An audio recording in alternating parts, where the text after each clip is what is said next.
Hey guys, welcome back to Pikastache's The Royal Trap playthrough. So, we were left off with scratching Dolores' nose, apparently. So, let's begin! You're somewhat unusual for Paige. I know that now. If I've known it then, I would have run for the hills and mouse the king. What are you talking about? I don't really want to read this for some reason. Charity brought me up. That and the street. So I learned a few letters and eating dirt and picking pockets of washing shirts. House girls, somebody wants us for a servant. Nobody important, of course. We're not enough for that. That background would clearly explain her speech and manner. But then what is she doing here? As she said, an orphan peasant who rarely rise higher than some merchant's back kitchen. One day, this fancy lady in all good clean clothes comes to the house. She says, His Majesty wants to look good, do something nice for the scum of the land. One of us little insects gets to go off to the palace and live a life of luxury, and they pick me. They clean me up and give me new clothes and the best meal I've ever had, and I think I must be dreaming. Then why? Why would you betray them? You got all that book learning, but you're still as dumb as a stone. Enlighten me. No. Why bother? I'm up for the long drop. No one will care I was ever here. So you think about it. Maybe you'll learn something. Or you forget. It's no difference to me. You're not going to die. You won Princess Cassidy to your side. She'll speak for you. That's no guarantee. Nobody is exactly what they look like.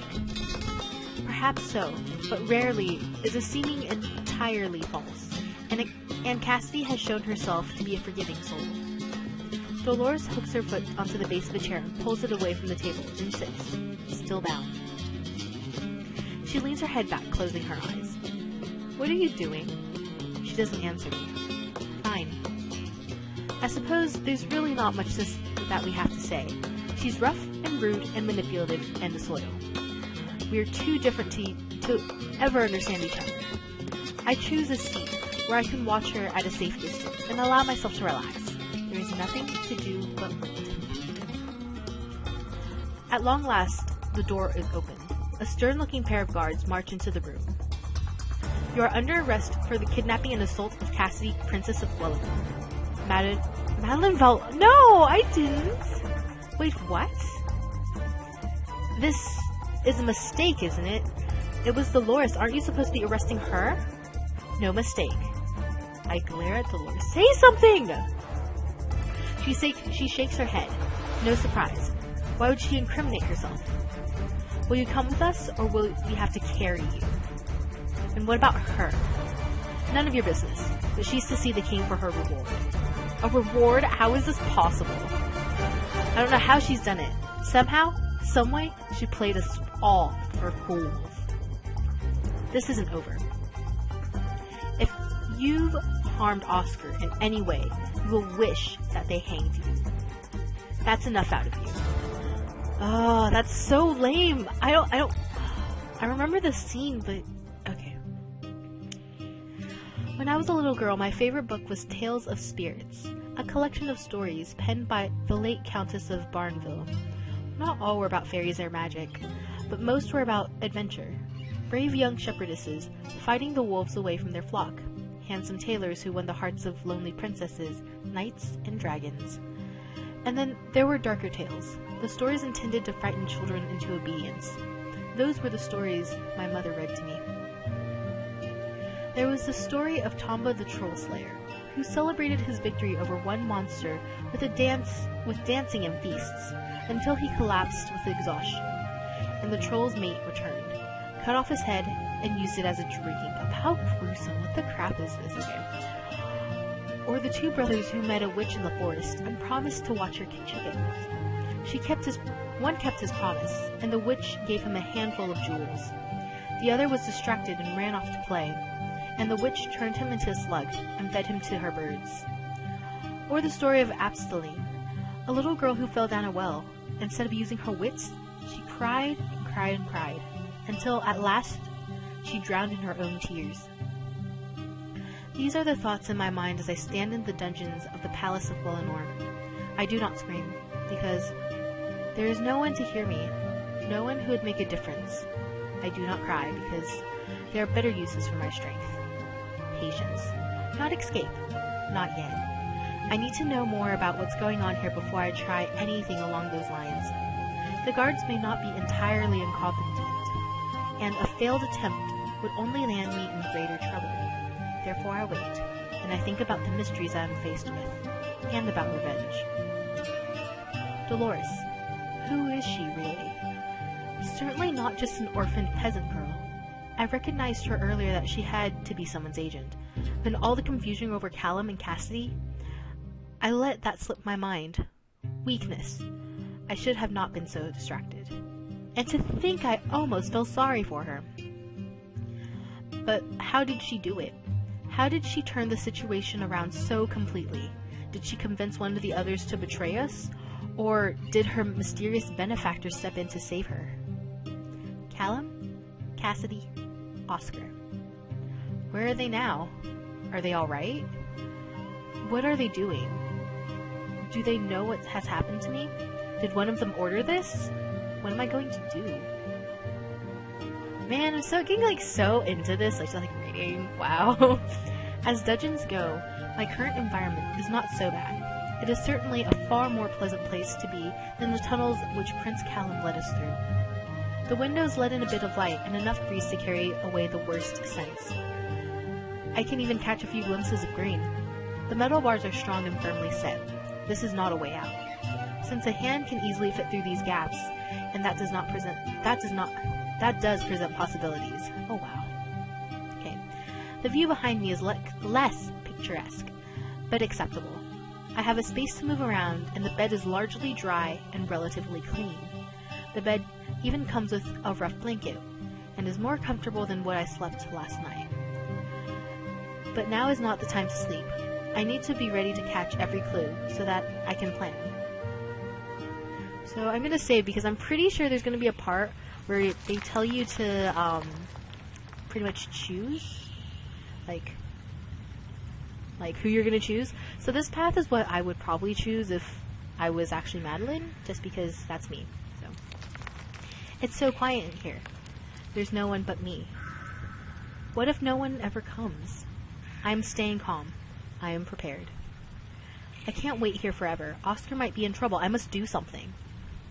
Footsteps. Maybe now I'll get some answers. Maddie! Oscar! Oh, so I chose his hand. I didn't know that. Okay. I thrust my hand through the bars to guide him to my cell. Are you alone? Are you alright? What happened? I don't know. They split us up. But King Pedric finally came to talk to me.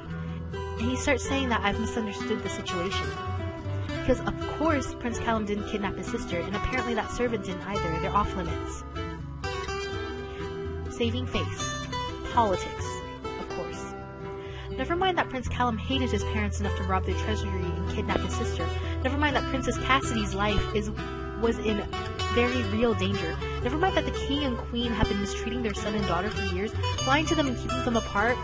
The first priority of the crown was to protect itself. Callum abducting Cassidy would be a scandal. Therefore, they claim it didn't happen. But things have gone too far to dust away the whole situation. Everyone in the palace knows that Cassidy was missing. At least a dozen must have seen us return. The king in wisdom have to admit that someone laid hands on the princess. That blame should have fallen on Dolores. She was, after all, guilty.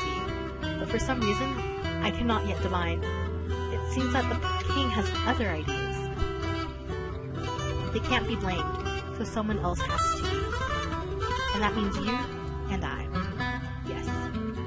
I don't understand it. Callum, sure, the royal family doesn't want to be embarrassed, but the page sees nobody. Apparently not. So what's the official story? They said if I didn't agree, they'd have you executed. Just tell me. The story is that you were behind the whole thing. Only you. You wanted to make me look like a hero, and I knew nothing about it. Blaming Oscar, after all, might cause an incident between the two kingdoms. So I'm the villain. What is it then? Flogging? Branding? My thumbs? No! I would never have them do anything like that to you. Good. Well, I don't know I won't lose my thumbs, okay. They need your silence to pass their fiction, don't they? What did they offer? You have to stay here in the dungeon until they leave. Then, once you're out of Golinor, you never come back. That's all? Well, they also want you to confess in public. That way it doesn't look like a cover-up. But it's good, because once they proclaim that you were just vanished, they can't change their minds, so it will be okay. That's right, isn't it? You'll be safe. It's not even a real punishment. I know I won't want to come back here. Oh, I'm getting so into the story right now! Okay. It's certainly better than being tortured or killed, but not a real punishment? What will his parents think when we return to Asundar? They, too, have reputations to protect. The full weight of the scandal will fall upon my shoulders. I don't believe that they will harm me, especially not Oscar to speak for me. But I would, by necessity, be cast out, unemployed and unemployable. Not as one of my ideas for supporting myself would survive in such circumstances. Oscar can't see it. He's so pleased that he's protected me, saved me from a horrible fate. He doesn't know what this will mean. But well, what else can I do? If the crown of Welinor is determined to make me a scapegoat, I have no leverage to convince them otherwise. I could attempt to escape or flee, but what would become of Oscar? Even if he ran away with me, the scandal would follow us. I will not give up all hope. At least, if I take the blame, then Oscar will be declared innocent. And if we return safely to Asundar, and his parents are grateful for what I've done, perhaps they will have me quietly pensioned off. I can't risk losing by fighting a useless battle. Until I find some other way to play, I must submit. You're right. It's not so bad. I'll visit you all the time and I'll bring you books and food. No! Okay, so I'm gonna end the episode here, but I'm probably gonna continue recording the second episode right after, because I'm really getting into this right now for some odd reason, I don't know. So, like, favorite, subscribe, do whatevs, and thank you for watching!